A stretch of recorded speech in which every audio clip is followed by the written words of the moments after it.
It is Thursday, February 19th, 2026, and you're listening to CoeCast. I'm Hunter. And I'm Riley. Also, happy Chocolate Mint Day. If your breath smells like a thin mint, you're basically doing holiday content marketing. Today, we're talking about three threads that all point to the same future. xAI shipped Grok 4.20 in beta with a native multi-agent setup. Ant Group's Inclusion AI open-sourced Ling 2.51T with a million token context. And Amazon Ads rolled out Creative Agent inside Creative Studio. The vibe is the tools are not just answering questions anymore. They're staffing your little digital agency. And sometimes your digital agency is unhinged. And yep, this entire episode was made end-to-end by automation. A mix of models, a few agents arguing in the background, and a pipeline that occasionally decides it's an artist. If something gets weird, we leave it in. That's the contract. Blemishes included. Okay, Hunt, start with Grok 4.20. Everyone on X is screaming Captain plus specialists. What's the first real-world sign this is more than chain of thought cosplay? The sign is boring, fewer reprompts. Like when you give it a messy task and you don't have to keep saying, no, not that, format it like this, now check your math, now rewrite it for tone. If the captain actually delegates to a research brain, a logic brain, and a creative brain in parallel, you should feel it as less babysitting.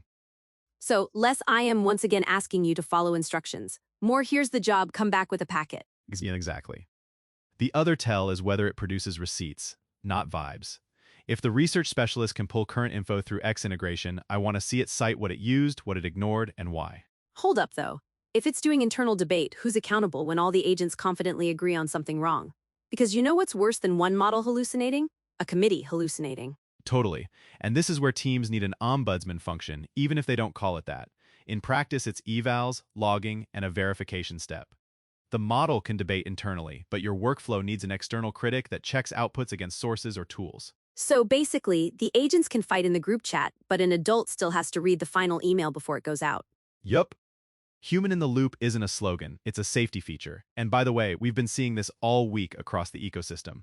Anthropic pushed the whole agent teams concept, HubSpot has been flirting with model context protocol style plumbing for CRM agents, and ByteDance is pushing workflow AI where the model is expected to run a pipeline, not just chat. Yeah, the market is like, stop making smarter parrots, make better coworkers. Now, marketer question. What's the most boring workflow Grok-style agents will crush first? Campaign QA, because it's pure suffering. Link checks, claims checks. Did you spell the product name right? Did we use the new disclaimer? Are we accidentally saying best in a regulated category? That's where a captain and specialist shine. I was going to say the eternal UTM tag dumpster fire. Oh my God, yes. The amount of money lost to UTM source Facebook is criminal. Multi-agent can be perfect there. One agent generates UTMs based on rules, another agent validates them, another agent checks the landing pages actually load and that analytics fires. It's not glamorous, but it saves real time and prevents silent revenue leakage. Okay, pivot to Ling 2.51T. Open weights, million token context, and people are tweeting this changes everything. Reality check. What actually changes for automation? Two things. First, fewer context breakpoints. You can keep a huge working set in one run: brand Bible, product truth, past campaigns, competitor notes, and the output spec. Second, if the tool use is legit, you can move from generate to operate. Like it reads your docs, calls your analytics tool, and then writes creative informed by the numbers. But here's my fear.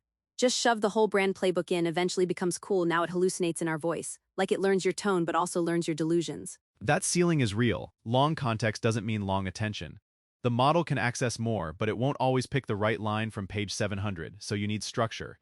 Index the playbook, use schemas, force it to cite which sections it used, and for anything public, require tool-verified facts. So, million token context doesn't kill RAG, it just changes the shape of RAG. Exactly. You still want retrieval hygiene, otherwise you get beautifully written contradictions at scale. People are also praising Ling for tool use and agentic behavior. What's your benchmark for tool calling you can trust? When it fails safely, like if the API returns an error, it doesn't invent results. If it can't find data, it says what it tried and asks for the missing permission or input. Also, it should output structured tool calls consistently, not here's some JSON-ish vibes. And in the wild, what still breaks is the model getting impatient. It's like, I couldn't access the dashboard, so I just estimated. Babe, no. Exactly. Which is why I love that open weights are back in the conversation. If you can host a model, you can wrap your own guardrails, enforce tool calling rules, and log everything. But of course, the trade-off is you now own the ops. Speaking of trade-offs, MAOE versus multi-agent. X is arguing about routing semantics like it's sports. Does it matter for buyers? Only insofar as it changes cost and reliability. Mixture of experts is about efficiency inside the model. Multi-agent is about workflow behavior. Buyers should care about, can I run this cheaply at scale and can it reliably do multi-step work without supervision? The rest is nerd seasoning. Nerd seasoning is my love language, but yes, agreed. Now Amazon adds Creative Agent, positioned as an end-to-end assistant inside Creative Studio, and it's at no extra cost. Whenever a platform says no extra cost, I hear you are the product, the data is the product, and your creative is now a commodity. The catch is likely lock-in and feedback loops. Amazon has performance data and retail context. If creative generation lives where conversion happens, they can optimize creative faster than you can export files to 3 other tools and run a meeting. That's actually wild. It's like CapCut for commerce, but with an ad buyer brain attached. Exactly. And for teams, the question is, are you okay building your creative factory inside their walled garden? Because you'll get speed, but you may lose portability.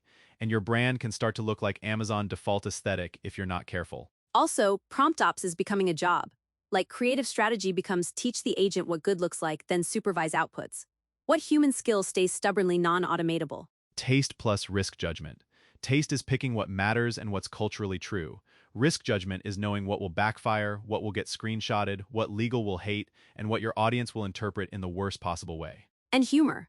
Models can write jokes, but they can't feel the room. They don't get the cringe aura until it's too late. Speaking of cringe aura, can we talk about the other news? Japan unveiled an AI-powered mattress that adjusts firmness, heats up, and vibrates you awake. An agentic bed. Great, so even my mattress is now running a workflow. Meanwhile, a toilet manufacturer's stock surged because ceramics for data center chips. The AI bubble is so strong, it's lifting toilets. We are in the weirdest timeline. Also, the digital noses story is crazy. AI that can smell breath signatures to detect disease? That's actually a beautiful example of celebrate the magic while staying grounded. It's awe-inspiring, but it still needs validation and clinical guardrails. Same pattern as agents. And the human journalist interviewing AIs on an AI-only social network? That's like when people first explored Second Life, except now the avatars are models gossiping about other models. Which, honestly, is the most believable part of 2026. Machines forming little communities, humans peeking in like it's a nature documentary. Okay, slightly dystopian question. As open source models get huge and agentic, and ad platforms get more automated, what job function gets quietly sunset first in marketing? The human glue roles that are mostly moving info between systems, like manual reporting assembly, basic campaign trafficking, repetitive creative resizing and versioning, first-pass QA. Not because those people aren't valuable, but because the tasks are structured and hated. And if you're in that role, the upgrade path is becoming the director. Build the guardrails, define the brand rules, design the evals, own approvals. Exactly. Your leverage becomes system design, not keystrokes. Last thing, Hunt. If you had to meme Grok 4.20's captain and specialist for creators, what's the caption? Me assigning tasks to my inner voices, but now it ships content. Mine is group project, but everyone actually does the work. Which is fantasy. But I want it. All right, Chocolate Mint Day people, thank you for hanging with us. Subscribe to KoiCast and check out koijajajoy.com/resources for AI news and updates. Go celebrate responsibly. Minty breath, clean UTMs, and please do not let your agents publish unsupervised. Catch you later.